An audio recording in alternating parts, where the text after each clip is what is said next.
What's good, party people? This is According to Woods, and I have the honor and privilege to not only be reviewing Josh Barnett's Bloodsport 8, but I get to do it with the good sister. She is a woman of many talents, social media manager, AfterBuzz host, and a contributor to none other than BodySlam.net. She's the one, the only, Anissa Barr. Anissa, what's going on?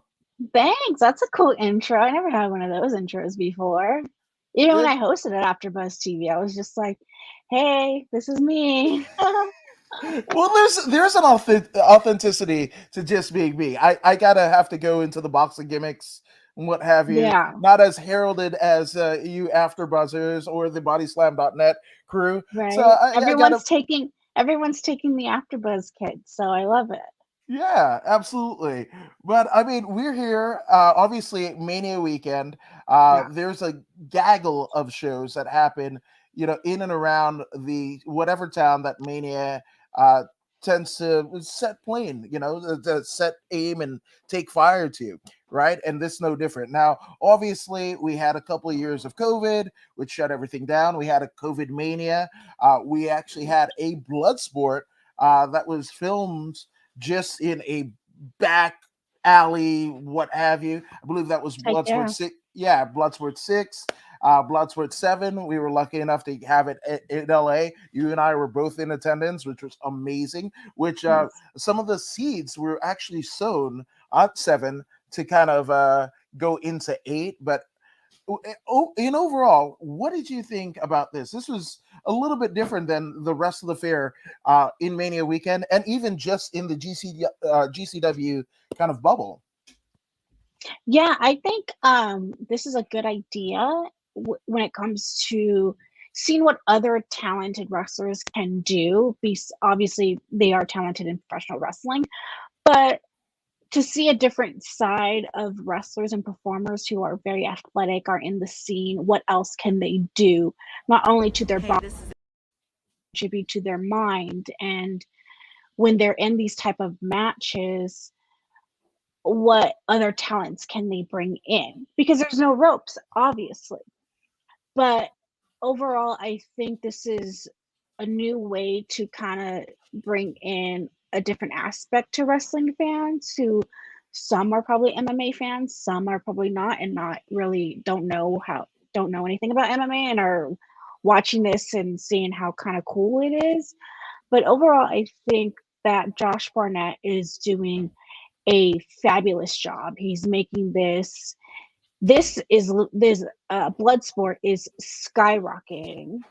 It came out of nowhere, in my opinion. I didn't know about it until he announced John Moxley, and of course, I'm a Moxley fan forever. And when you bring in guys who have big names like Moxley or anybody else in the world, people are going to tune in. And whatever Josh Barnett is doing, I think he's doing it correct, because this was a great show. 2 hours, but it was wonderful. Absolutely. And especially when we have like 3 hour Raws, 2 hour SmackDown, a 90-minute NXT, give or take. There's a lot of wrestling to consume just of one company, right? So this one, being so different and kind of separating yourself out from the rest of the pack. Um, it was a breezy 2 hours and 27 minutes, give or take, 30-second here or what have you, and it was all Right. killer no filler. Sometimes there's intermissions at local shows, GCW. They were just one match Yeah. after the other, and one of the many things that I liked about it, every competitor on the card essentially had a bit of a background in some sort of combat sports. So it just added to the legitimacy, and it starts off Masha Slamovic against Janae Kai, which, my goodness, these two can throw down.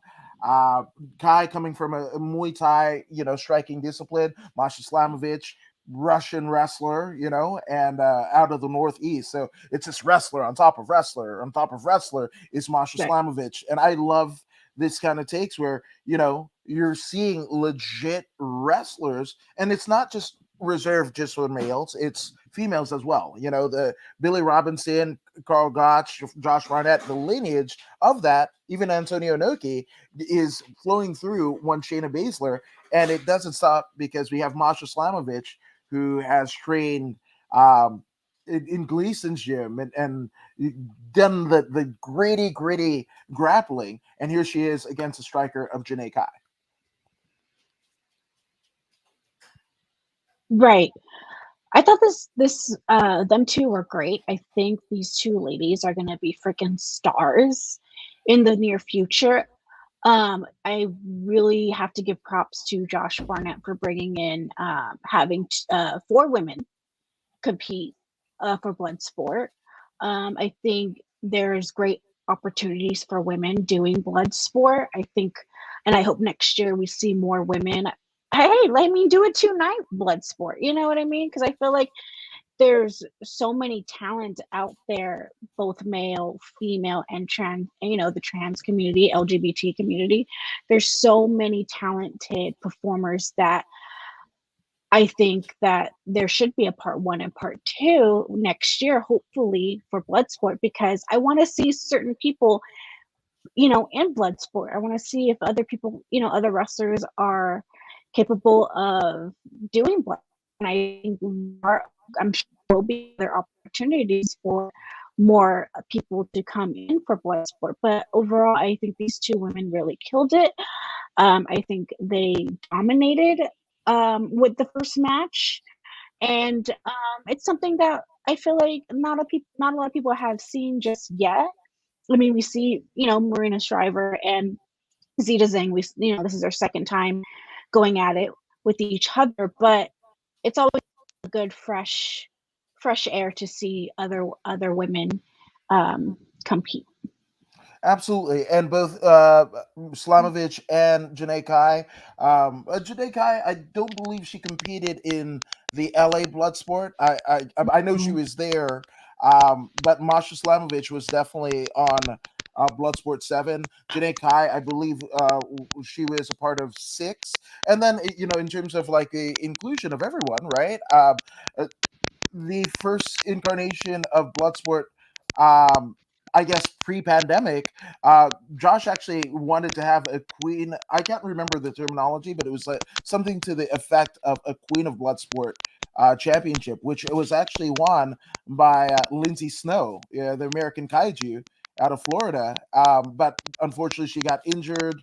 Pandemic happened, so I would like nothing more, especially now that there's a litany of competitors to go against, for her to kind of come back with her championship, a la CM Punk, right? Like you can crown a interim title challenger or champion while I'm gone, but that is my title and I'm going to defend it, and whoever you put in front of me I will demolish, which I think that's the credo. But I mean, Masha Slamovic getting a submission win over Janae Kai, and it was quick, and it just shows you how quickly, when devious and honed tactics uh, could essentially end a match 1, 2, 3. And actually, it's KO or submission, so there's no pinfalls at all, which is another dynamic. You mentioned the no ropes, right? To basically force the competitors to engage rather than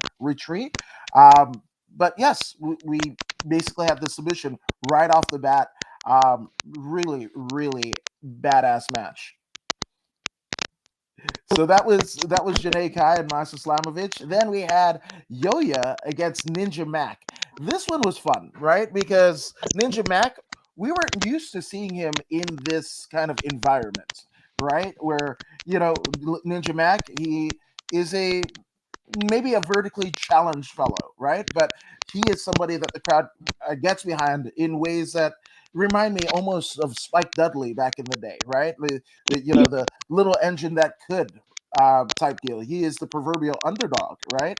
And he actually took off the mask. He was Sin Cara in this deal where he was faceless, right? He basically showed his face to the world, to the GCW audience, which he's done before. He's been unmasked before, but this is a different presentation where he just It's not that he started off with the mask and took it off. No, he takes it off. He's Ninja Mac, but he's going out and facing a tough competitor in Yoya. I love the fact, and I didn't know this about Ninja Mac, and shout out to the commentary team for this, but I didn't know that Ninja Mac was a part of Cirque du Soleil, which makes so much sense now. And he's incorporated that into a fight style. He ended up actually knocking out Yoya with a amazing, almost capoeira esque kick to the head. Yoya was out. But your thoughts? Screen, like those characters who does spots where you just don't doing. He does. I think uh, is gonna start to and I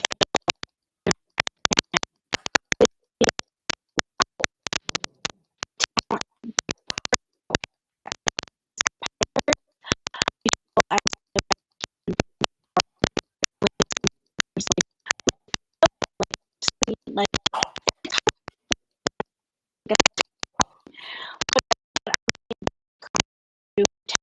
Ninja Mac. You end of the day, you're gonna see a match or a really great uh, and he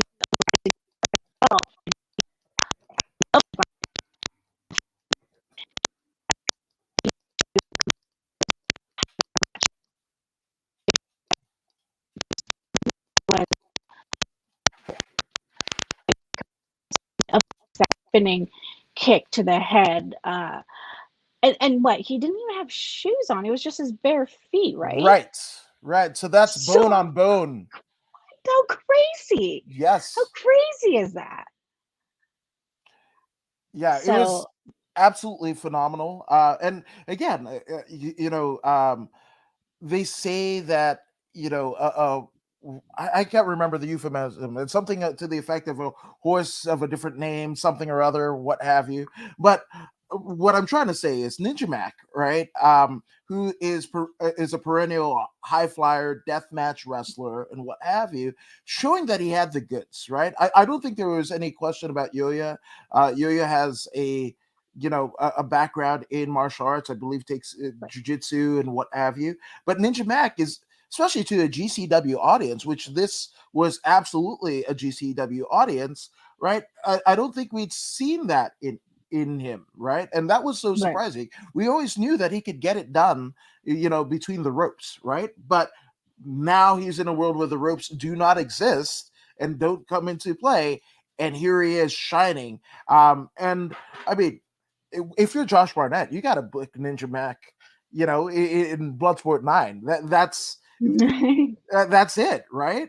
It's a right. no-brainer. And I think also in terms of the lower weight classes, because we saw a lot of heavyweights, even in like Biff Busick and Moxley, who aren't big guys in like a Vince McMahon ideology or what have you, but they're still 5'11", 5'10", 6 foot, right? Jonah and Josh Barnett. Those are two big boys, right, with the legendary credentials behind them, right? But these are almost like a MMA flyweight fight, 125 pounders that they can show they can bang just as well as some of the bigger competitors on the same card, which I thought was amazing. This was, to me, was a perfect and flawless match. Yeah, yeah, 100%. I have to agree. Yeah, absolutely. So here we go. We're kind of bringing back SoCal because this happened in Texas, but we had Bad Dude Tito and Royce Isaacs. Bad Dude Tito and Royce Isaacs were on this very show prior to the last Bloodsport, I believe it was Bloodsport 7. And I didn't know. I mean, Bad Dude Tito to me is one of he's definitely a character, right? But I didn't Mhm. look at him as like he almost spoke to me in a previous incarnation, almost like a skate punk, like the Dogtown and Z Boys esque, persona, right? Him and Scum and all of that, and then he became a Wolf Zaddy, right? But even this, like Bad Dude Tito in Bloodsport, almost reminds me of a pre Big Papa Pump Scott Steiner. Like the Mhm. singlet, the body type, and the legit grappling credentials that he's picked up due to his jiu-jitsu prowess. It's amazing. And then Royce Isaacs, I call him Royce because I'm thinking MMA, Brazilian, Portuguese. But Royce Isaacs, man, he is a guy who has shown himself to the New Japan strong audiences, the SoCal, audiences. And I think this was an amazing uh, showing for both gentlemen Mhm. who might not, the audience might not be familiar with if they're not here in Southern California, that you don't know these two. But this was an amazing showing by two big, big, beefy dudes who knew how to get it done when the bell rang. Yeah, 100%. I think the SoCal scene doesn't get their doesn't get recognized enough, and how much talent Southern California really has. And I'm grateful that we have, GCW does fly out, and other, Prestige flies out to showcase Southern California talent, because for a long time we it's rare to have a SoCal talent be a top star, or be shined. And no discredit to all the SoCal talent that are they're all, in my opinion, all of them are stars. I support all of them, because in my opinion, we have, of course, I'm going to backtrack. We have the Bucks are from SoCal. We have Scorpio Sky from SoCal. We have Jungle Boy, Luchasaurus, that are from SoCal. You know, Frankie Kazarian, Christopher Daniels, and so many more. But that list, and then of course Brody King. So we can't forget him, and Tyler Bateman. So there's so many people, professional wrestlers that are from Southern California, that now we are I'm now that we are seeing more talent, people from the West Coast and from Southern California getting that recognition. And I really want to thank Josh Barnett for bringing the talent that Southern California has to offer, because I feel we are now getting that we're now getting That the recognition for recognition sure. that, in my opinion, they deserve.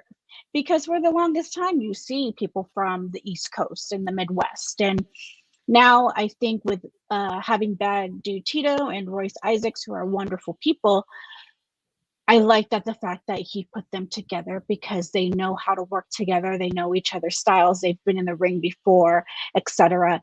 And to see how, and just to showcase the talent that both of them have, not because of where they're from, but because they are going to be future stars, and how much talent they have, and how much they've worked hard too. You can't forget that. Like they've worked really, really hard to be in this position where they are, and I think that they deserve it. And I hope that when the next Bloodsport, I'm hoping that's around Double or Nothing in May, Bloodsport 9. I hope we get to see much, more talent like them soon.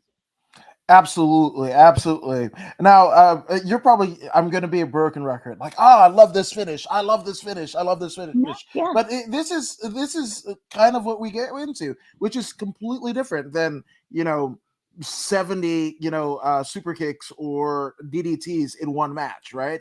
Mhm. In theory, if Jake the Snake Roberts can drop Ricky the Dragon Steamboat's head and crack it on the floor of the Boston Gardens with one DDT, I mean, you just need one, right? So the finishing Yeah. sequence in this, right, is literally Isaacs delivers a German suplex. Tito rolls through, locks in a knee bar. Royce Isaacs hits a T-bone suplex, then a dragon sleeper, and then works around the back of the leg of Isaacs. Isaacs rolls through and locks Bad Dude Tito in a guillotine submission. Like that right there. For me, who are, might be trying to introduce a friend that might not be initiated on Right. how the independent scene of wrestling works, right? And Right. they're just like, oh, I don't like the WWE, and that's why I don't watch. I can just plug them in, don't tell them whatever, just fire up the TV, fire up the Fight TV app, show them this, and this is it. This was, it gets said, right? A lot, oftentimes in Jeff Hardy's Swanton Bombs, but this is poetry in motion. I thought it Mhm. was. It was so Right. static. Yeah. No, yeah, I agree. But also, like when you said you bring friends who don't, and all that stuff. All my friends are wrestling fans, so I don't have any friends who are not wrestling fans. So I can't understand that part. But I do agree. That these two really really showcase their talents at Bloodsport, and I hope a lot of people see that and they get offers. I know Royce Isaacs, and Badu Tito, they're doing New Japan Strong, which is awesome. They're freaking wonderful at doing that. And I really hope that in the near future they succeed. They're going to be succeeding in this business and, guarantee they're going to be top guys. Yeah, absolutely, absolutely. And we forget, Royce Isaac is a former NWA tag team champion, so getting a little bit of recognition outside of just the Southern California Right. scene. So it's like your favorite band, right? You're like, I like that band, and then you see somebody who might not like that genre of music, and you see them rocking the shirt and go like, where did we all go wrong? But in this case, Mm-hmm. right, in Tito and Isaacs and a lot of the SoCal guys and girls that are starting to venture off, and it could be you could be an East Coast, and your an Right. East Coast talent comes out here, or Pacific Northwest, talent comes out here. We're seeing Defy kind of make their claim of the Southern California market and what have you. I think it's amazing that you get to essentially go on an excursion, kind of borrowing the ideology of New Japan, right? But once Right. you start doing your young lion training, you basically go on an excursion, learn different styles, and then you come back with all of the skills encompassed to essentially go on arguably one of the biggest runs of your career. Right. See? 100%. Yeah. So this one was shocking to me because I really didn't know much of Slade. But this was Slade versus Alex Coughlin. Coughlin, familiar with, been on the show. This is a guy who's out of the New Japan LA dojo. Um, Jesus, like those guys that are coming out of the LA dojo again, in terms of the prominence of the Southern California scene, I would say just as much as any given promotion, like a PWG or any of the Southern California, we're seeing Prestige come in, like you said, GCW come in. I think the LA dojo, right, with what they're producing in their first class, Mhm. just amazing, amazing talent. And Coughlin, I was talking to my buddy Eddie Torres the other day from the Rock and Roll Beer Guy podcast, and he was like, "Yeah, I mean, Coughlin looks like Dan Severed. He looks like, like an evil villain from a 1980s or 1990s kind of punch and kick game, like a Streets of Rage or what have you." And he deadlifts everything. There is a credibility that comes in Alex Coughlin that I really not, and I don't want to dissuade anyone else of the current scene or whatever, but there's some people just have it, right, and you don't know Right. what that it is. You can't teach that it, whatever. Even even the move set, right? You can do a move and make it mean something, or you could do that same move 1,000 times and not mean anything. Mhm. Alex Coughlin is a guy that just strikes me as someone who does all of the little nuances right. The way that he comes to the ring, especially in this environment of Bloodsport, where it is a fight. They were announcing fight one, fight two, fight three, and Alex Coughlin is that guy that you would, the Patrick Swayze character in Roadhouse, right? The I'm badass, very young. I don't know. yeah, yeah, like that badass at the end of the bar, that type of presentation, but then Right.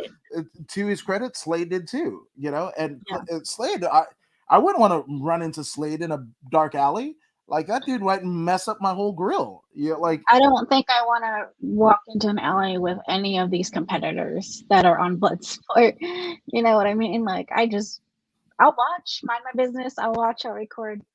yeah, But 100%. That'll be your contribution to World Star, right? or wrestling some, I don't know, Yeah, uh, I 100. don't know those wrestling things that, do fun stuff. Absolutely, absolutely.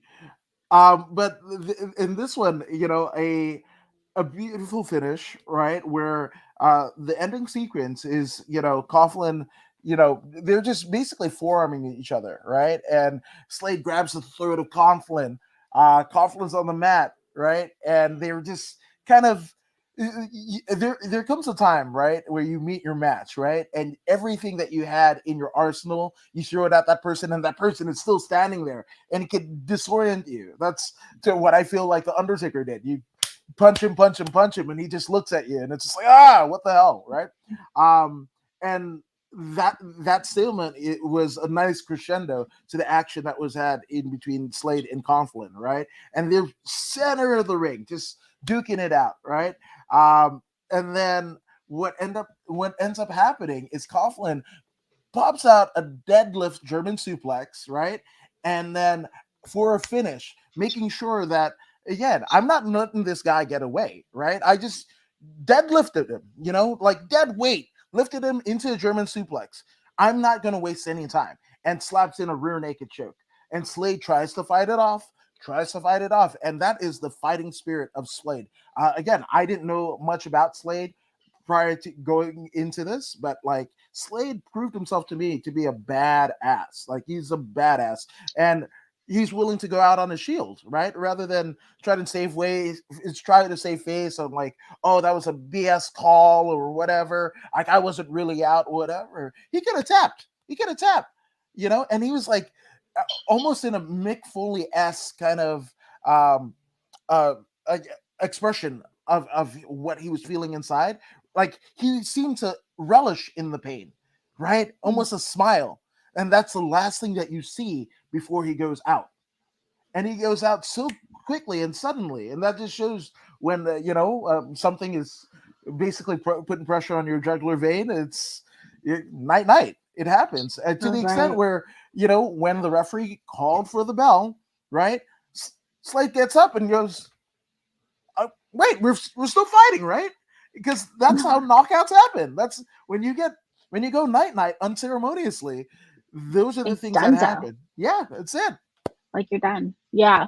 I thought that I like that Josh Barnett puts certain people in these type of matches. Obviously I don't know the like what he actually does obviously backstage. Does he pick the guys to fight or do the or he asks them who do you want to be in the match with? But I think with Josh Barnett, he really, really is in my opinion, I think he's a genius when it comes to this type of stuff because he's having people fight in this type of style who either probably never been in the ring before or have but are doing it in a different type of way. And I think that overall this was a great match.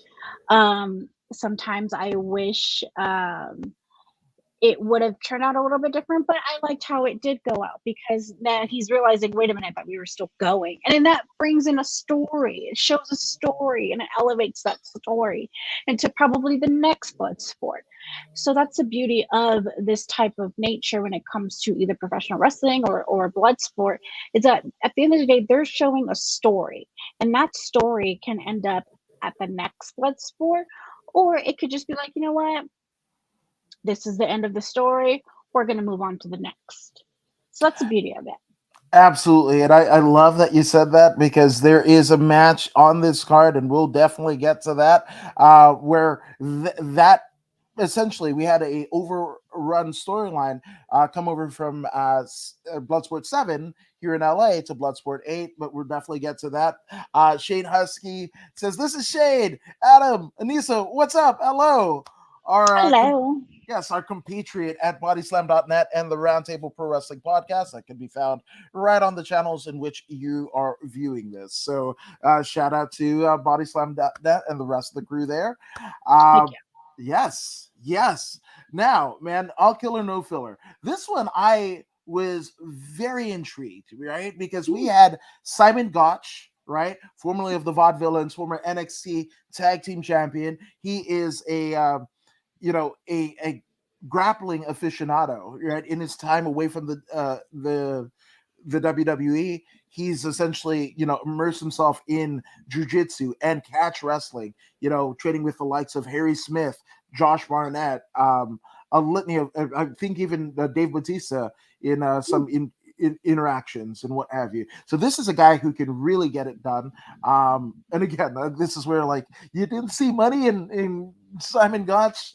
I don't know what you guys are thinking, but again, I'm not in Stanford, so that it is what it is. For better or for worse, it is what it is. But he goes against another recently released talent, and I do mean that in the best sense of the word, every instance of the word.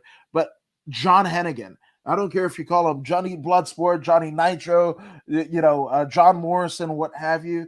He is creatively, physically, one of the biggest and most innovative performers of the last, I'd say, 50 years in Hennigan. But one thing that I haven't seen, we've seen Hennigan, basically push the boundaries of what a human body can do, right? The way that he trains himself in parkour and lifting weights, but in an unconventional way, right? But what does that equate to in Bloodsport? And we saw right off the bat where he comes out with a fight banner and MMA style shorts, and Mm-hmm. he's ready to go. And Hennigan has been involved in the pro wrestling game to the highest levels for arguably about 15 years, right? Yeah. And this wasn't something that I saw in him, right? This presentation, he's done it all, right? But I've never seen him in this type of environment, which was intriguing. Um, Man, so before we really get into it, like, when you saw Gotch Hennigan, what were you thinking? Well, first of all, I think John is very talented in many ways. He does have that gymnastics background, so I think that really helped him with this type of match. And a lot of people don't really like know that he does. He has a gymnastics background, um, but I feel like with John, he's always looking for something new and fresh. I mean, he has his own movie. He did that and excelled in that. And then now, he went to Lucha Underground. He excelled what Lucha Underground was trying to do and make it into a TV show, like a wrestling TV show. And we got that aspect of John Morris or John Hennigan. And now we're seeing him doing Bloodsport. And I think this is a way to show, okay, I've done a lot of things in my career. Anybody else can do the same thing if they want to do it or believe in it. And I would like to see uh, Hennigan more on Bloodsport. I want to see him. See, who else can he, do this with, or whoever? Because, we do got formerly known as Simon Gotch on, and he is a wrestler as well. And I feel like that really helped in a way. But I kind of want to see, John fight someone like Tito. Some a little bit bigger. I mean, not saying John isn't a big guy, but you know what I mean? Like, you know what I mean. Yeah, no, 100%. And it's wild because I guess we could talk about the nuances of the match, but I think the long-term ramifications of the match, I think for me, much like you, what could we do? Like this is like the jumping, the launching pad for John Hennigan in Bloodsport, right? To me, after seeing him basically beat Simon Gotch with Simon Gotch's, his credentials in terms of the grappling arts, right? Right. Um, that the fact that Hennigan beats him by submission, not by KO, because he could have just as easily, as hit one of those. The moves, almost a parkour esque move or a capoeira esque move, much like Ninja Mac on earlier on the show, right? He could have Right. done that. The fact that he does it by submission, that means there's a whole nother gaggle of opportunities in terms of in-ring performer, ways that he can express himself, in movies. Like I actually want to see John Hennigan against Minoru Suzuki. That's a match No, after that'll be good. I'm in. I'm Yeah, sign me I'm up. into. I'm Sign me into. up. So again, this was a cross arm breaker, I believe it was, that Hennigan gets Gotch in, and it was again just poetry in motion, and these two have a chemistry. They maybe we're not going to see it in Bloodsport, right? But they have a Mhm. chemistry with each other that I definitely want. If I'm a promoter, right, an independent wrestling promoter anywhere in the contiguous United States and even Alaska and Hawaii, I'm like, Mhm. seeing this, I'm gonna book these two. Yeah, Almost, if you could afford them. yeah, that's true too. Okay, so theoretically, if you're in Florida or maybe Southern California, right, where maybe one or both of them might reside, I'd pay out, maybe a portion of the tax return to get those Right. guys on my card, right? Yeah, there you go. Yeah, so again, a great match, both Gotch and Hennigan. And again, I'm really proud. I'm always proud of Gotch and what he's been able to do away from the WWE. His body is better. His expression is better. The stuff that he was doing or that does in MLW is amazing. The character work that he's a creative type in his own right. And to see these two in this environment, I just it makes it pretty easy for Barnett, who is handpicking each and every person on the card because he Josh Barnett doesn't lend his name to anything that he doesn't believe in. So I totally see why uh, Josh booked this match as a former UFC champion, right? He Mm, knew what it could do to the crowd, and it just exceeded my expectations watching at home. I could only imagine what it must be there for somebody that watched it live at the GCW Collective. right, right. Yes. So as we move on, right, we have remember we were alluding to long-term storytelling in terms of Bloodsport. Well, we definitely had it here because we had one quarter of the four horsewomen of MMA, Marina Shafir, Mhm. the problem Shafir, going up against Zeta Zhang. Now, both of these athletes had a bit of history down in NXT where they were signed to developmental. Zeta Zhang was on the show prior to Bloodsport 8. And she's just like, I don't know what the hell it is. It seems like she has a problem with me, which, that gives length to Marina's moniker of the problem, right? Not only is she a physical problem with you in the ring on the mats, but she is a problem, and you just don't want to be on her bad side. So, for whatever reason, Zeta Zhang found herself on the bad side. But I also think it was this because right after Marina's match at Bloodsport 7 here in LA at the Ukrainian Cultural Center, Mhm. um, Zeta Zhang comes out after her match, and she had a crazy match of the night contender with KZT, right? And that was, Mhm.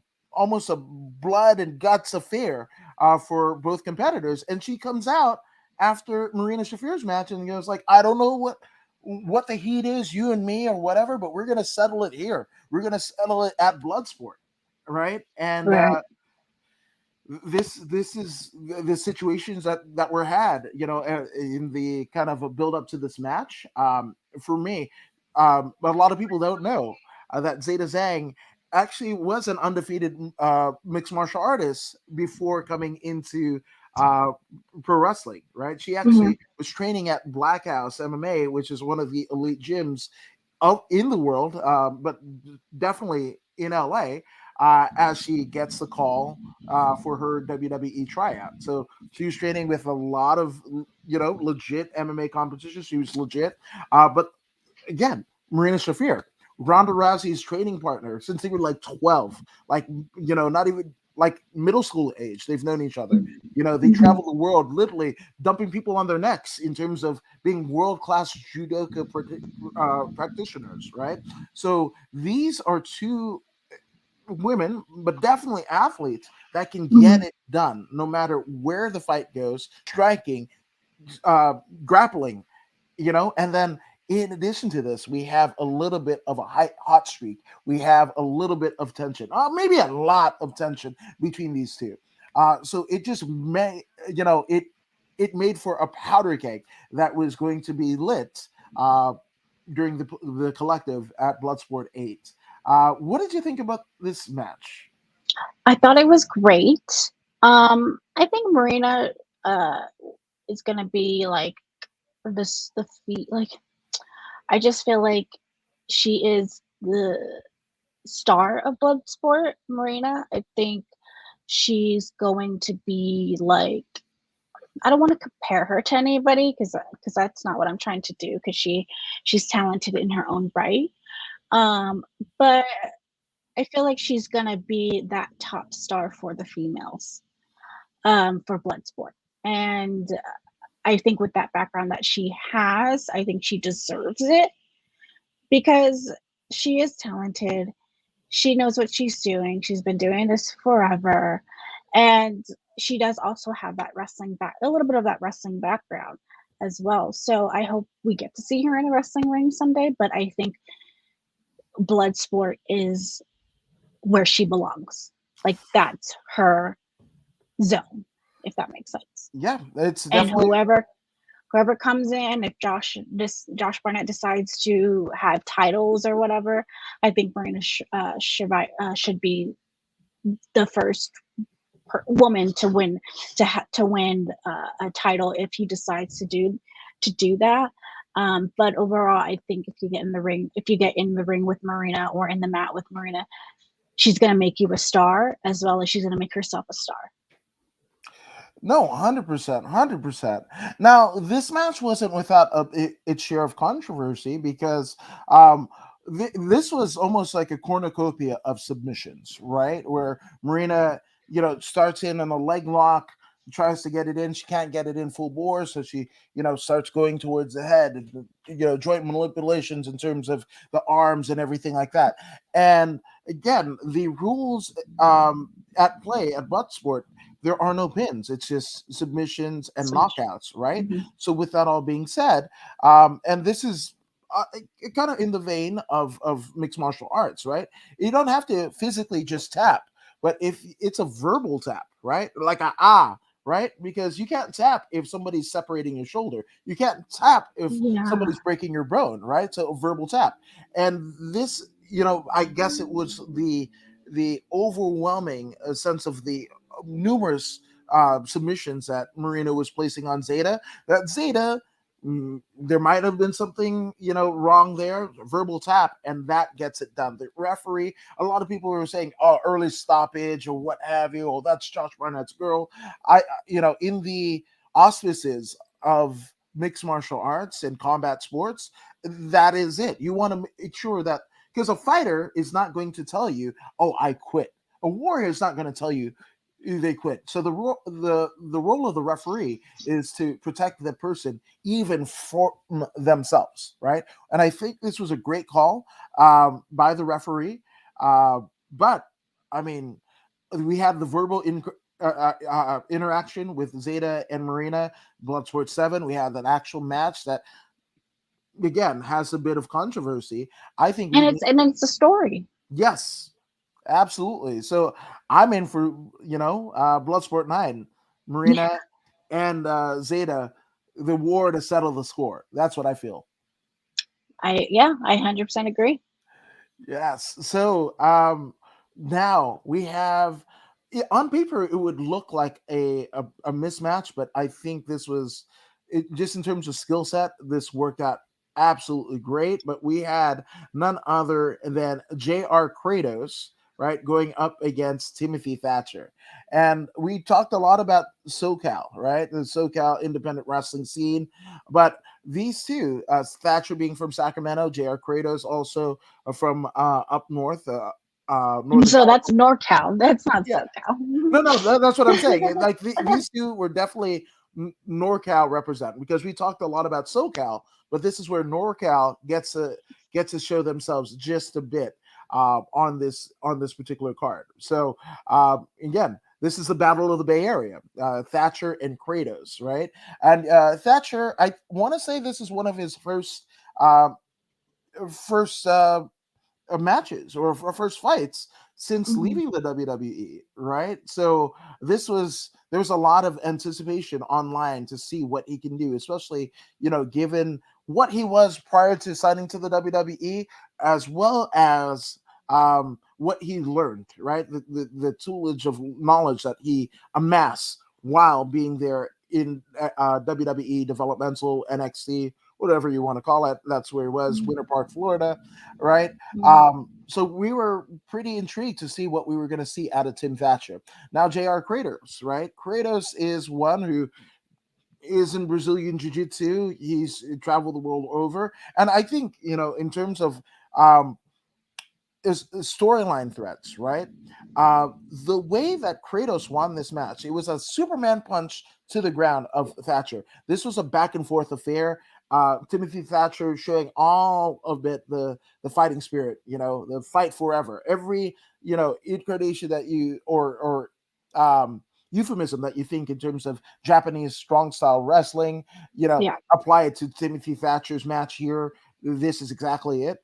But it's also American strong style because he's he's a Californian, he's an American, so But it was really cool to see that. Now him taking on Kratos, who I mean, Kratos is a mountain. He's a mountain of a man. And mhm. I'm not even sure I see a neck. It's just a boulder. He's just mass, and every bit of his mass wants to mess you up, mess up your But face, tear up your tendons, all of it. mhm. But one thing that Kratos has been able to do is this like prone Superman punch, right? Where his opponent prone and he hits you with the Superman punch.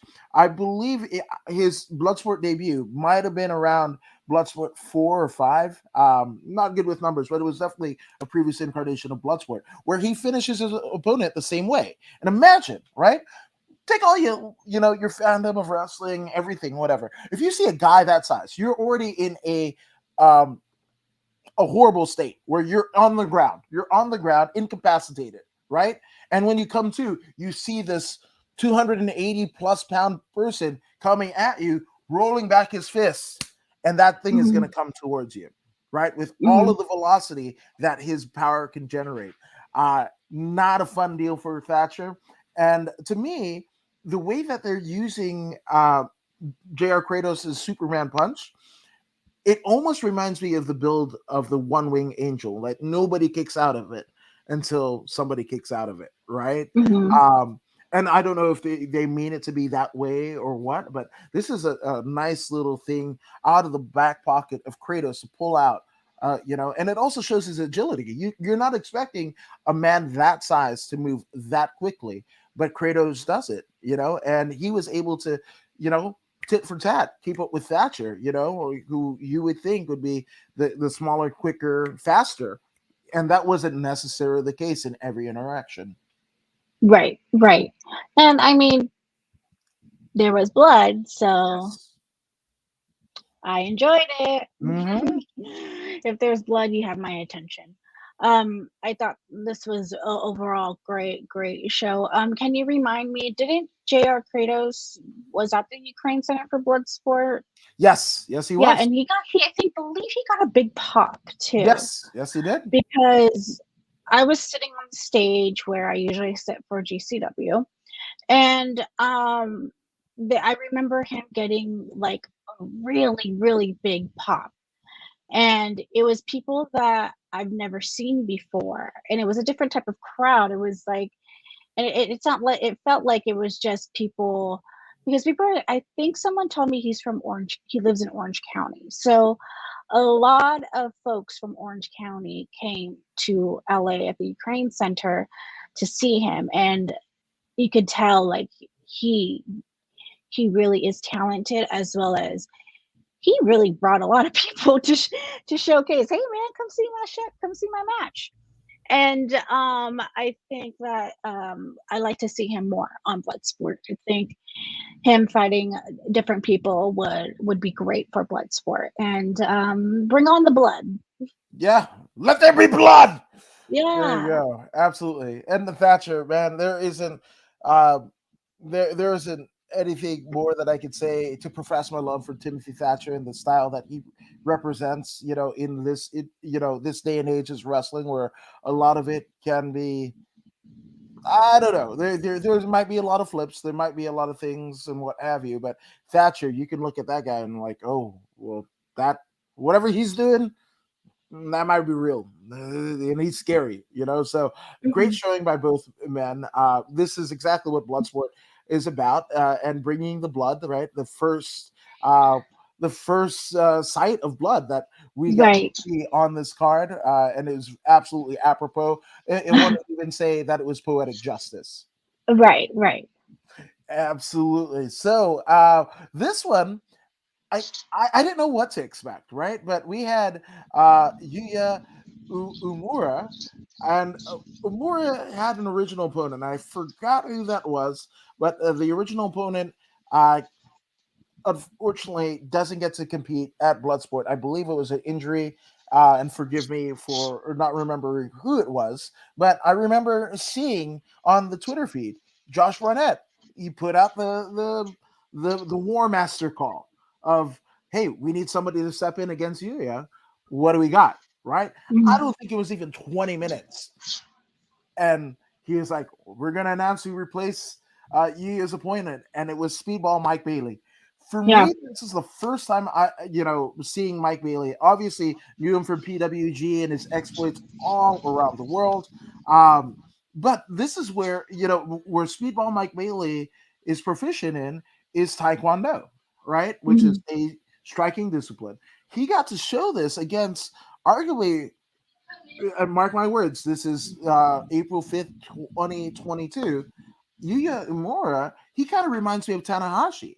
He might be Mhm. in a Tanahashi s uh, you know uh, uh, spot, really, 5 or 10 years from now, like the same Mhm. way that we saw uh, Tanahashi or Okada on their excursions here. There's Right. something about Yuya that just he reminds me. He even looks a bit of Tanahashi in his youth, right? But this one was an amazing affair, right? Where Bailey got to show every bit of that Taekwondo prowess that he brings into all of his matches. We saw kicks and punches and managing his distance and a flurry of forearms and bringing back. You had arm drags, and to me, I love a good arm drag.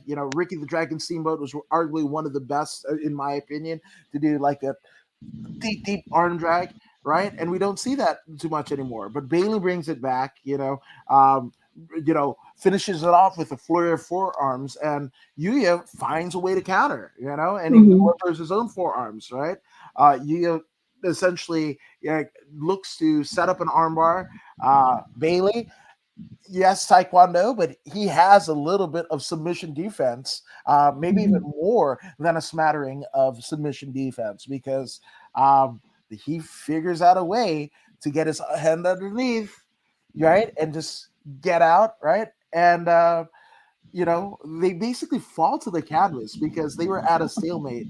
Like, you have me on this hold, I have you on another, and you just kind of fall outside. Which, again, that's a whole nother rules of engagement that you don't necessarily take into account, right? Because you're used to maybe the ropes catching you, right? Where they're at a stalemate and they're trying to roll each other out, whatever, and they fall on the floor. It was a pretty nasty bump. I think somebody hit I want to say it was Yuya hit the back of his head against the concrete, and then Bailey right after him. I think he hits the hard part of the ring first, the ring apron, and then hits the ground first. It was nasty. And for lesser people, they would have said, nope, that's it. We're gonna double KO or whatever. But I wouldn't have to.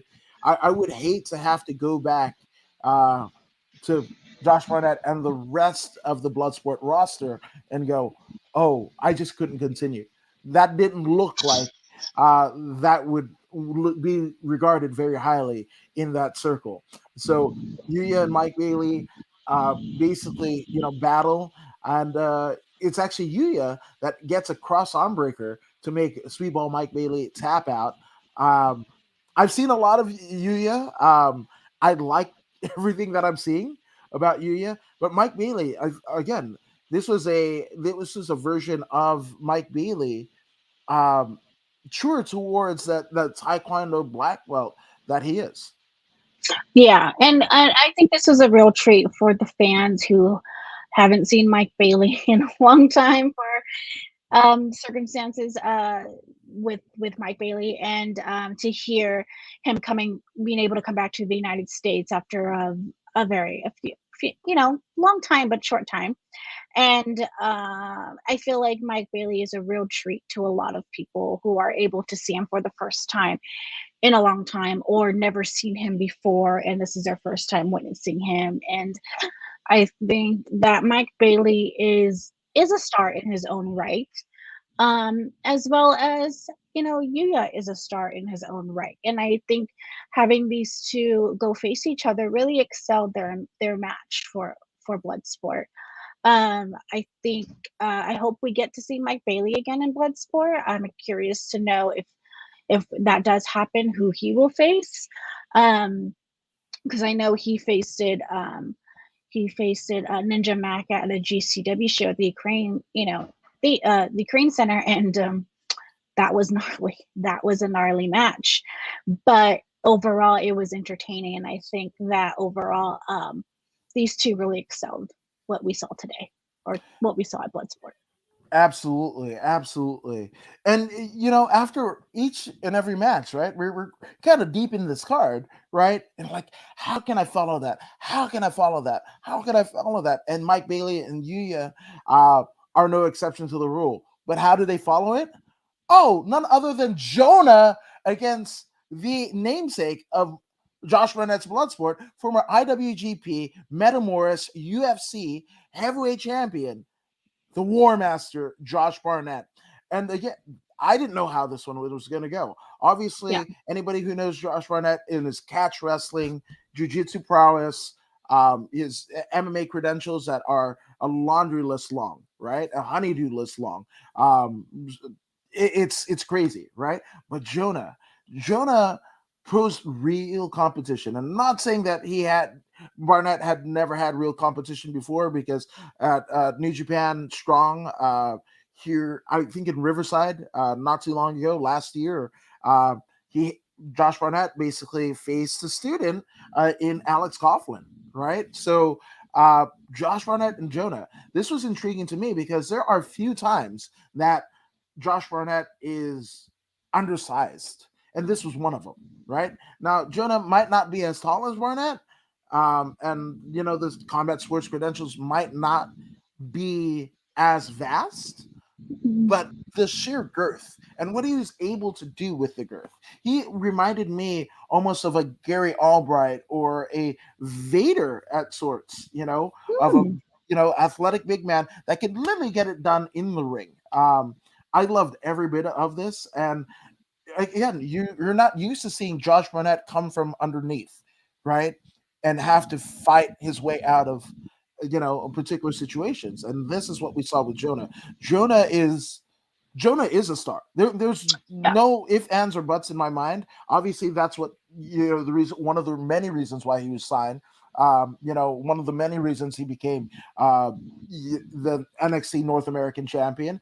Mhm. But I'm actually glad he didn't progress any further under that system, because what he got and what he's showing in his time away from Stanford, from Winter Park, is amazing. And would you have thought? I mean, if you're Jonah, would you have thought you would be getting in there with a former IWGP and UFC world champion and the youngest UFC heavyweight champion that there has been in Josh Barnett, a literal legend. Like we're really not too far in age, me and Barnett, but the things that he's accomplished in his years versus mine, I'm all like Barnett, right? Uh, Right. so this one was amazing. This was a David and Goliath struggle where, you know, anything that Barnett tried to do, everything that he has learned from Billy Robinson and Carl Gotch and Eric Paulson, everything that he's, found along the way, training with Harry Smith and Natalia and Shayna Baszler and Marina Shafir, Jessamine Duke, all of that, right? Chris Dickinson. There's the people that Barnett has trained with and who he has trained are again just as big as the accomplishments that he's attained in combat sports. But my goodness, Jonah figured out a way, and how crafty he is, because you could be a big guy, right, or big guy, big girl, and not know how to use your physical advantages to your advantage. But this is one thing that Jonah has done, and that's why I feel like Jonah could be one of the biggest stars of the next 20 years, right? Because he has an appeal, right? You are drawn to him. And it's not just his size. He's got charisma to boot. But what he showed, right? The amount of mental fortitude, right? To step up against a legend that is Josh Barnett and go like, no, motherfucker, like we're going, right? And figuring it out. To me, Jonah was one of Josh Barnett's biggest competitors in the literal and figurative sense. Right.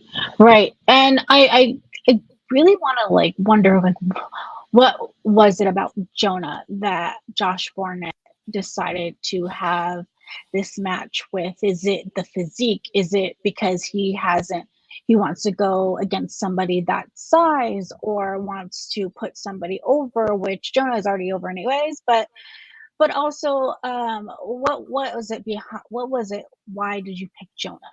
That's the question that I want to know, because is it just to see I want to prove myself better, or is it because I want to fight anybody and anyone who's available? But I think that this was an overall great match. Like you said, it was just like a David and Goliath situation, but at the same time, I don't see it that way because Josh Barnett is has a lot of muscles and Jonah is a big guy. So I just think that this was great. Absolutely, absolutely. And I mean, I'm not going to speak for Josh Barnett. Nobody should ever do Right, that other than him himself. But right. I what I do know, right, of Stu Hart, right, father of Brett and Owen and the rest of the Hart clan, right, the Mhm. patriarch of the Hart clan, where he was a catch wrestler in his own right, and anytime he would come to the Hart house or whatever, he starts sizing you up and hey, you look like a big rhino, and start trying to grapple you, right? And Sure. I mean, if I don't know, but right. sure. So, but that's the thing. Like, if you're on the mats of, jujitsu or catch wrestling or sambo or what have you, right? You're like, okay, if I've got a skill set, I want to apply this to anything and everyone that I can. I want to see if it works against people that are smaller than me, both, in terms of height and weight. But I also want to see if that works, against people that are bigger than me, vast,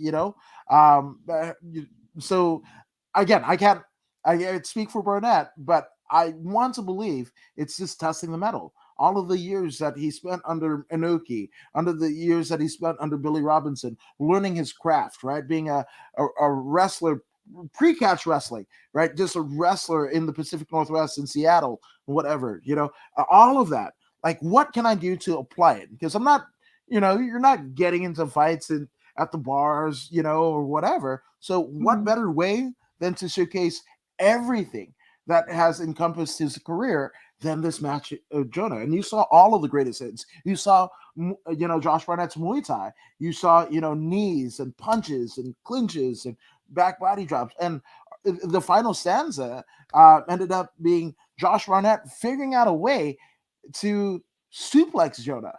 Mhm. God, it wasn't a T-bone suplex. It was like a underhook suplex.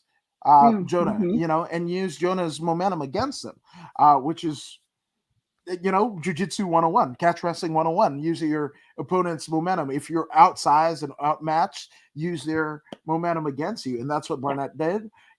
And I believe it was the knockout that Barnett administered to Jonah. Actually, nope, it was a submission, right? A spinning. Yeah, that's another thing. Josh Barnett spinning heel kick. Barnett is 6'4", doing spinning heel kicks. Anybody could do a spinning heel kick. You just gotta train. I'm just yeah, yeah. Mhm. All right, I'm gonna start If Ninja slinging Mac some. can do it, This Josh is Barnett true. can do it. Yeah, Like, come on. and this is facts. This is facts. There might be a little bit more girth to me Right. than Ninja Mac, but I'd rather get hit by Ninja Mac than Josh Barnett because Josh Barnett is tall and is, has that type of background. exactly, exactly. And now Jesse Duarte wants to know what is it about Bloodsport that you two like? Ladies I first. like the blood. If I see blood, then I'm into it. Knock Yeah, somebody out, I'm into it. That's what I like about Bloodsport.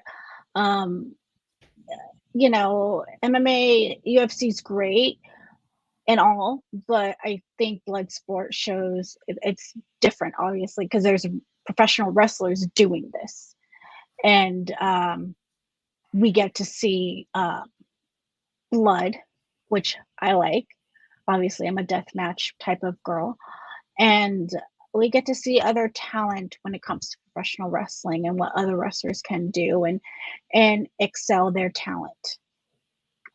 no, I love that. That was amazing. Now, for me, I think Bloodsport, right, and the way that Josh Barnett presents it, it's Anissa and I were talking off air, right? In terms of what I feel is the complete fighter, right? It's somebody that can strike, right? But then when you have a Taekwondo black belt or black belt, you're an avid world champion boxer, or even a novice that is just learning the ropes or whatever. But if you get taken down, what happens, right? Well, Mhm. grappling of some sort happens, right? To be able to finish somebody. Because if you, as a striker, get knocked to the Mhm. ground, guess what? 90% of your arsenal goes right out the window, right? Yeah. Even to defend, right? To drop your weight down and, sink in your knees so somebody doesn't take you down. That's a little bit of grappling defense. That's wrestling defense, right? So that means you have a little bit of grappling, right? So whether you call it, Greco-Roman, amateur, freestyle, catch wrestling, judo, jiu-jitsu, sambo, there's like West African arts, or the Eastern Indian grappling styles, Turkish oil wrestling. Don't care what you call it, you got to have something of that. And Eddie Bravo of 10 Planet Jiu-Jitsu, he has the Eddie Bravo Invitational, where it's jiu-jitsu, right? Mhm. And they have 145-pound featherweights or whatever. Everybody, it's a 8-person tournament. But the evolution of that, right? How do you apply it? Because jujitsu can be nice and pretty and whatever, and but you don't account somebody's going to punch you in the head as you're doing these moves and everything like that. So Eddie Bravo devised the combat jujitsu, where Mhm. if you're down, right, and you're stalling on a move, you can open hand slap your opponent in jiu-jitsu, Oh. which is Oh, wow. right. To me, so when you go, jiu-jitsu or any grappling style into, what we now know as MMA, or boxing or Muay Thai, right? To me, just like combat jiu-jitsu is a part, yet like the middle part of the evolution, Josh Barnett's Bloodsport, right? Especially when they take away the pins, it's in that evolutionary scale from a ground fighter, into a striking fighter, into a full blown mixed martial artist, Muay Thai artist, boxer, what have you. That is the linchpin, the middle part of the evolution of combat sports. So that's what I love about Bloodsport. Good. Yeah. Yeah. I mean, Bloodsport is so fresh, and I feel like it's kind of fresh to the wrestling scene. But you see the audience, you see how many people bought those tickets. It's becoming very popular, and I think, and I don't know if it's because like Bloodsport, it's every few months or whatever, but people still buy tickets to see this. And Mhm. I'm curious to know if they're going to do it every time there's a big pay-per-view going on during a weekend, or just randomly decide to, hey, we're going to do Bloodsport, but it's going to be here. Or is he going to travel with Bloodsport? So which he kind of does, but Yeah, I mean, in a sense of, if he's is he going to take Bloodsport um everywhere that there's nothing, how GCW comes to GCW, right? California and it's like, hey, there's a weekend of GCW. I wonder if Bloodsport's going to do the same thing in the future, or just, hey, we're going to do it when pay-per-views are happening, because that's where a lot of people come in, they fly in, they want to see something new, something fresh, they get their tickets. And yeah, that's basically it. Yeah, no, 100%, and it showed himself. I think one of the first blood sports under the auspices of Josh Barnett was at the Showboat in New Jersey, and it has that Mhm. cool like. I just like the way that it looks, much like the Ukrainian Cultural Center. And shout out to GCW when they run the big towns. Yes. They know how to set an ambiance for a wrestling show, Yes. like better than Yes. Yes, you have any to. other promotion. Yeah.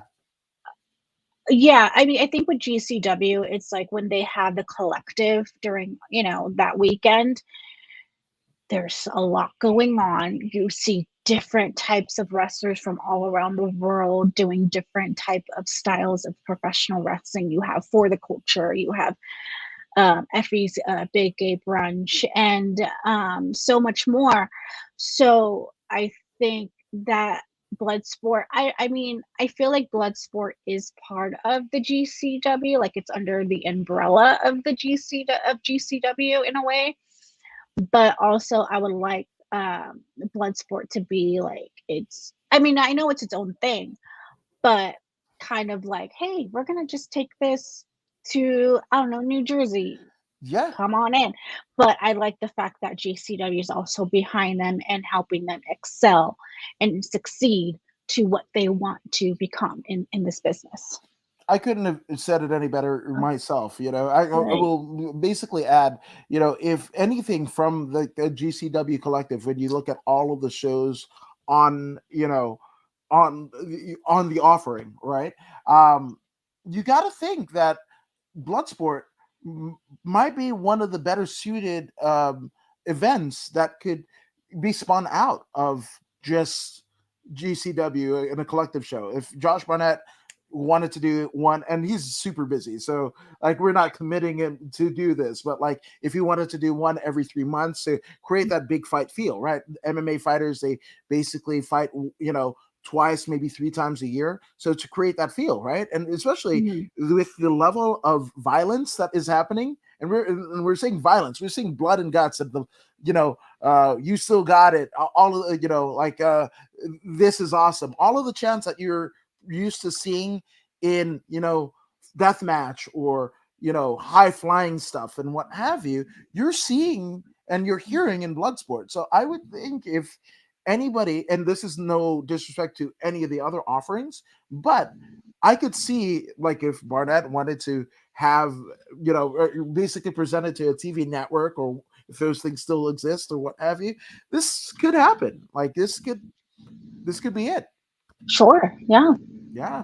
So a match that is the semi-main event, right? And I think it's one that you are looking forward to because it is one half of this card, or one half of this fight is one of your all-time favorite wrestling personalities, the AEW, the WWE former world champion, none other than John Moxley, takes on one Biff Busick.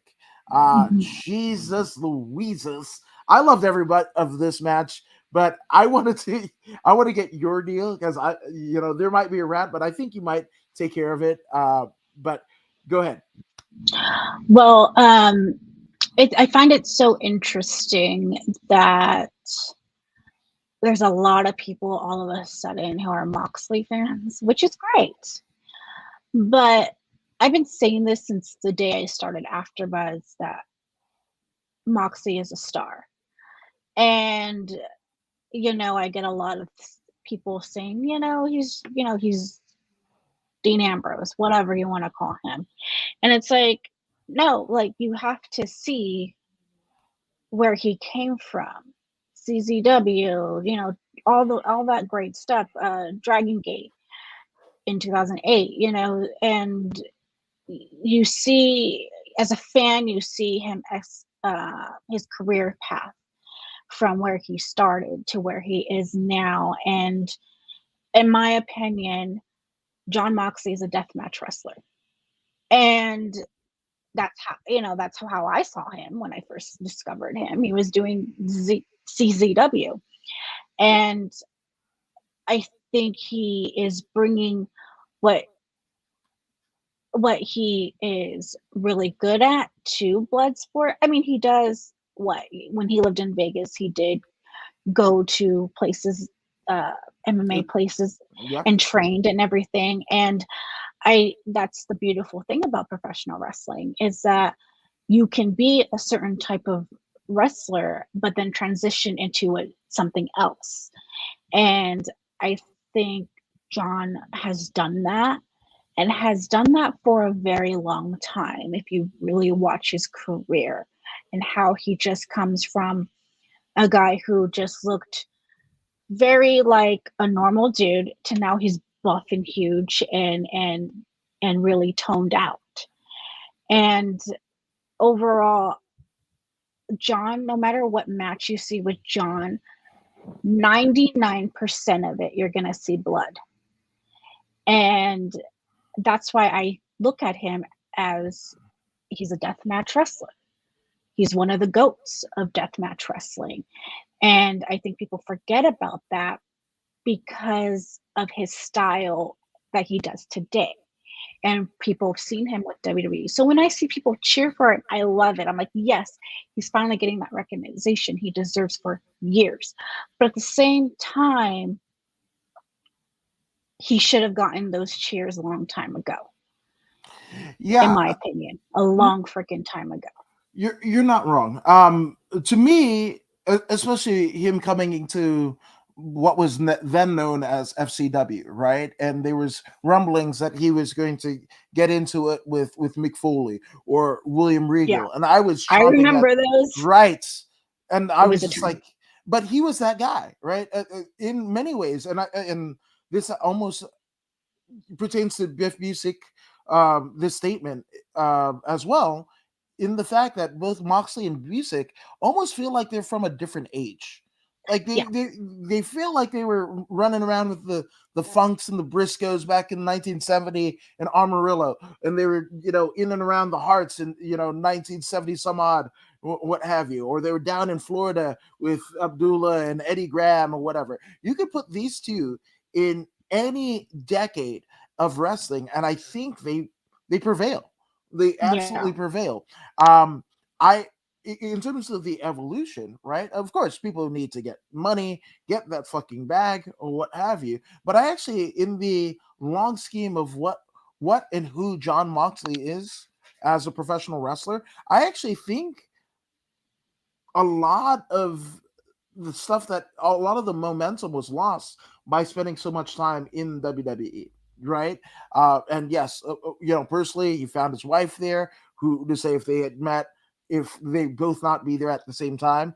And Renee is one of my idols in terms of doing this, being an right. on-air performer. She's one of the greatest of all time, in my opinion. And I put her, up there with like Sure. Bobby Heenan, Gorilla No, she's Monsoon, Jim Ross. wonderful. She's She's amazing, great. right? Um, so of course, right? But like him in the Shield, like I didn't see Seth as the star. I didn't see Roman. I still don't see. Or I don't get Roman Reigns at all, and that's a whole nother story for another day. I'm not Sure. going to bore any of you guys with my triads on Roman Reigns. I'm not saying Joe Anoa'i. That's a guy who fucking beat leukemia, has wife and kid, kudos to Joe Anawahi, but Roman Reigns, that's a whole different thing. I always saw that as a vehicle to make Mox a star, but there was, I want to say, in and around that time of that Stone Cold Broken Skull sessions, that people's view of him within that company started to, they devalued him as a performer. They devalued him as a performer. And I think because like he said in the Austin interview, Brock probably didn't want to do the certain things he wanted to do. And if you're gonna go into a match that has to do with a WWE death match style with WWE, that's his element. That's what he, I don't want to say that's what he knows because I don't personally know Moxley, but as a fan, I look at it as that's where he kind of came from. He came from the a death match wrestling background. He knows how to perform in that style, and to see another performer not wanting to do it, it shows to me that that competitor is not ready to be part of that type of style, and maybe don't ever do it, I guess. But you see how Moxley elevated from leaving the company, showing up to AEW, and he's doing his thing. He's doing, and my thing is John Moxley can cut a promo no matter what. Like, no matter if he wants to sell me a box of ranch dressing and tell me how great this specific ranch dressing is and why it's the greatest ranch dressing of all time, he can excel with promos no matter what. And he doesn't need a writer to tell him that. As we can see on AEW, we can see that on Bloodsport when he talks. He knows what he's doing, he knows what he's saying, and at the end of the day, he's going to entertain the fans. He's going to entertain the fans, and he's going to make his opponent also look good as well. He's going to make his opponent look, he's going to put over his opponents. That's what he's going to do. Unless he really doesn't like you, then he's going to beat the crap out of you, and it is what it is. But what I really liked in this match was the outside of the ring a little bit. When they were outside of the ring, I like the suplex outside of the ring. I think it shows, I feel like that's what I feel what Bloodsport is about, is just to beat the crap out of your opponent, make them bleed, go outside the ring, do a little fun stuff outside of the ring, and go back in and start doing submissions. And I think everybody in Bloodsport really showed the potential that they have in this business, as well as the potential that they can excel in the future with Bloodsport. And I hope in the future Josh Barnett, just has some of the same people come back to Bloodsport, so we could get some more, so we can show, hey, that's a familiar face. Oh, that's somebody I know from Bloodsport, or new faces that we haven't seen, but put them into somebody that we all know, so, in a way, so they can show the talents of it. yeah, no, I couldn't agree with you anymore. Like, Yeah. it's amazing, and have even, obviously, kind of pull talent in from, whoever's, in the GCW kind of roster during whatever weekend they run, but also have its own separate roster that, Marina Shafir, Josh Barnett, Moxley or Biff Busick, or like, that Yeah. these guys and girls, and it's just factoring them, who are they going to fight, in this next in this Yeah. next Bloodsport, like, And you have to give Biff Busick uh, props too. hell You yes. know, he is a talented individual, and he is a buff dude, and he can go and he can kick your ass as well. And I feel like this was great to see, to when he announced these two. I'm like, I was very invested, because these are two tough guys. These are two individuals that can beat the crap out of anybody. And I feel like when you have certain people in matches, they understand, and they have that connection in the ring. So I thought this match was great. Absolutely, yeah. I mean, this one, Biff Music, not spoiling it for anybody. And guess what? Go ahead, pay the $20 on Fight TV. You can thank us later. We don't have promo codes for you. If you just love wrestling as hardcore as it can get, as deathmatch as it can get, well, not involving light tubes and barbed wire and everything. Obviously, that is a different art That's a in its different, yeah.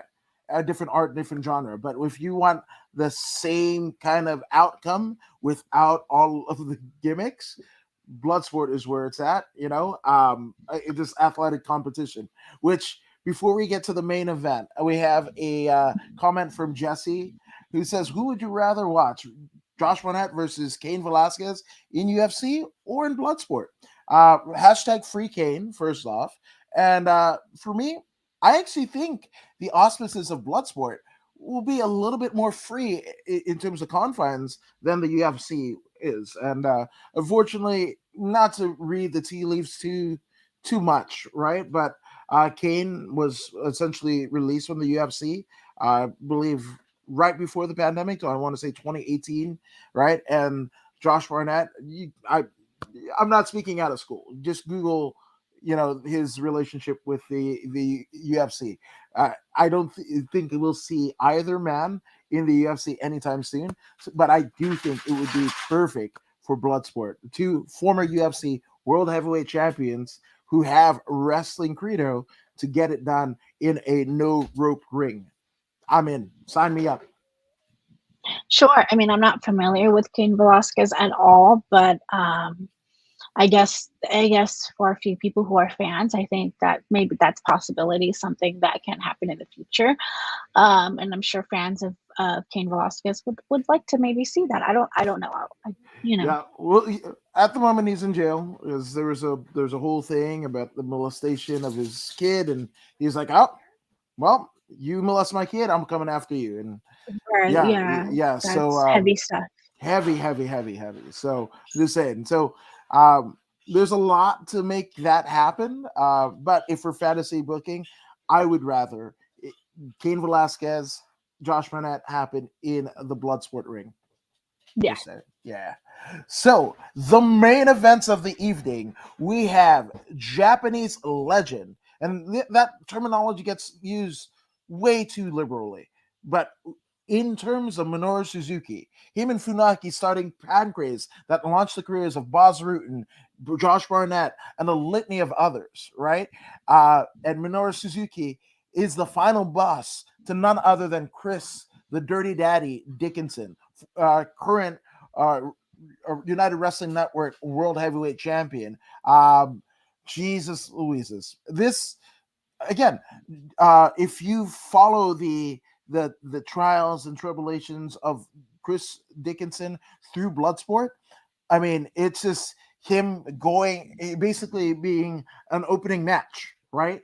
To now him main eventing, and he's been in there with some of the all time greats, right? Mhm. The Barnetts. He's trained with Barnett. He's done everything that he's needed to do to face a legend like Minoru Suzuki, and obviously Minoru Suzuki is everything. Just there's not one thing that Minoru Suzuki is bad at, other than maybe like I don't know if he's a nice person, but he scares the shit out of me. So he gets an A+. That's a 5-star right there. He scares the shit out of me. There's nobody that can scare the shit out of me more than Minoru Suzuki. He's just a different breed. But again, Suzuki and none other than Chris Dickinson. Dickinson. Yeah. Yeah, these two. My goodness, what it you wanted kicks, you wanted punches, you wanted open hand chops, forearm chops, like all of it, suplexes. This had everything. This had everything you needed out of it. And it's wild to me, right? In terms of Minoru Suzuki, right? At 52, 53 years old, right? That he's still arguably one of the top wrestlers in the world today because he can make so much out of so little. The way he looks, the way he can basically emote his emotions in the ring, right? Even the Casa Nina Ray song, right? Like there's an ambiance in the room. You and I have experienced it live, right? everybody's clapping and whatever, and there's Right. something that happens, there's some energy that happens, right? Anytime that, he mouths off to whoever's opponent because they slapped him or whatever, you don't have to understand Japanese one iota. you know Minoru Suzuki's gonna fuck you up. Like Yeah. that's just it. um and this is every bit of it, which made the win for Dickinson that much more. Obviously, catch wrestling legend, pro wrestling legend, like anything combat sports, Minoru Suzuki has done in one form or facet in his legendary career of sorts. And again, for Dickinson to come back after a near career threatening injury with his hips and everything, right? And this is what you get, right? There was a lot of things that he could have capitalized, right? His upward trajectory was never brighter, and then he gets injured, right? Yeah. And That sucks. Like to get injured when you're on your highest, but then there's a reward. And that reward for Dickinson is Suzuki. And I think anybody who gets in the ring with Suzuki, I think they are having a ball, because some people it is a dream to fight Suzuki, and some others there's opportunities to fight him, because that means you have something. There's something about you where they want to put you in the match with this guy. And Suzuki, legend, legend, legend, legend. And um I really am happy for Dickinson that he got this opportunity, because it shows that I feel like him, Dickinson and AJ Gray, I feel like between those two, well, both of them, I feel are, and of course Nick Gage, but I feel like all those three guys are the top guys for GCW. They're the top guys in GCW. Um, and Dickinson's getting this great opportunity, and I think it will showcase a lot of people what Dickinson can do, besides just wrestling. But also, Dickinson's a huge dude. He's huge. He's a huge buff man. But so is Suzuki at his age as well. And it's amazing to see how people can go, no matter what size you are, what age you are. At the same time, Dickinson is getting put over, and that is phenomenal in my opinion. And I think the storyline goes with, because him and Starboy Charlie were partnering up, and then things happened to Dickinson, then it happened to Charlie, and then now Dickinson is back and Charlie is recovering, but it's now showcasing Dickinson as a single competitor. And I think overall this is really good for Dickinson's career. no, absolutely. And you were talking about the opportunity that Dickinson was given with Suzuki. Well, he made the most of that opportunity, right? The final stanza of the match was essentially Minoru Suzuki falling prey to Dickinson's brainbuster. And one of the stiffest looking brainbusters that I've ever seen, right? And much like, competitors of, the previous fights at Bloodsport 8, guess what? He doesn't, a brainbuster is not enough. I'm going to clobber the heck out of Minoru Suzuki. I'm not giving him a chance to get out, because there's 30 years of combat sports experience, at the very least. If I let this person up, he will lay waste to me. We're not just talking about my career ending. If Suzuki Right. gets up after the wrestler, we're talking about my life ending Right. if Suzuki gets a hold of it, right? Yeah. He's forgot more moves than he actually has in his arsenal, right? So with Dickinson got him like almost a rabid dog and started elbowing the heck out of Suzuki, to the point where the referee, another great call, right, saw that Suzuki wasn't intelligently defending himself, and he called for Mm-hmm. the match. Now Suzuki would have told you, hey, you're not gonna get Minoru Suzuki to admit that he gave up, that admit that he quit, especially not the 2022 era Suzuki. That's just not going to happen, right? But Mm-hmm. the advocate for Suzuki in this particular instance was the referee, and the referee did a great job, because again, Yes. I mean, the amount of force that was generated by Dickinson's elbows, right, and forearms that he was laying waste to. We might not even see Suzuki after. They might have been like literally peeling him off the mat, because I think Dickinson would have probably embedded Minoru Suzuki, and that's saying a lot, in the mat with those forearms. But this was a great call, a great match, and I mean, to me, it got a standing ovation. We got all the "this is awesome" chants, all of the relics that you see at in ardent MMA, or not MMA, but a indie wrestling match, right? That you would see Yeah. maybe on a Young Bucks or a Lucha Brothers on and everything, and you got to see it in not that, right? I don't think there was one flip other than maybe Jack Cartwheel's. I mean, not Jack Cartwheel, but Ninja Mac's capoeira kick to Yoya, right? Mhm. This was the nice, like, I guess, cherry, the proverbial cherry, bloody cherry, to put on top of a Bloodsport Sunday. Um, Yeah. my goodness.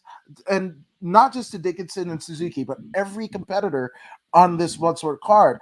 I want to see more of you, and I want to see more of you in Bloodsport, Uh-huh. but by saying that, that also might close the doors. If you're running the same roster, might close the door to other opportunities. But I'm looking forward to the future, right? Yeah. A future that could be not just this roster that appeared on Bloodsport 8, but any new competitors that may come around come Bloodsport 9, and what that happens, and all being almost like the the proverbial playground of the War Master Josh Barnett, and seeing who he can put where with who, and it's just amazing. Yeah. Yeah. 100%. So, Anissa, obviously, we can find you on bodyslam.net. I've linked your contact info in the bio, but I've done it once, but it bears repeating. Where can they find you? On the Facebook, on the Instagram, on the Twitter? Yeah, you can follow me on all socials at Anissa Barr with 3 R's. Um, just 3 R's. And yeah, on Instagram and Twitter, and that's where you can find me. Some cool stuff is happening soon. My own podcast is coming out, but yeah, I'll announce all that soon. But overall, yeah, follow me on socials. Yeah, and I'm According to Woods, and we thank you for joining us here on According to Woods, a special edition of According to Woods that was both on the According to Woods main page, as well as powered by bodyslam.net. Shout out to bodyslam.net and the Grappling Network. Thank you guys for watching. Go ahead and subscribe to the podcast. I mean, Anissa, you're subscribed to the podcast, aren't you? Yes. Heck yeah. So be like Anissa and subscribe to the podcast. And if you don't believe me, you don't believe Anissa, and I don't know why you wouldn't, well, here's Bloodsport 8 competitor Zeta Zhang to help convince you. Hey, this is Zeta Zhang. Make sure you subscribe to According to Woods YouTube.